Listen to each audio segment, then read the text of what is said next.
We have all held in a sneeze to be polite in a quiet room, but pinching your nose and closing your mouth turns your head into a literal pressure bomb.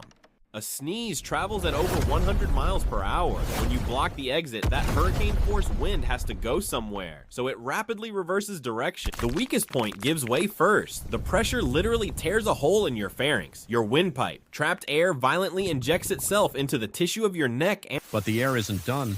The remaining pressure shoots up your eustachian tubes directly into your ears. Finally, the sudden spike in internal pressure can cause the fragile blood vessels in your brain to balloon and pop. So the next time you feel a sneeze coming, you need a brand new throat exactly as much as I need subscribers. So hit that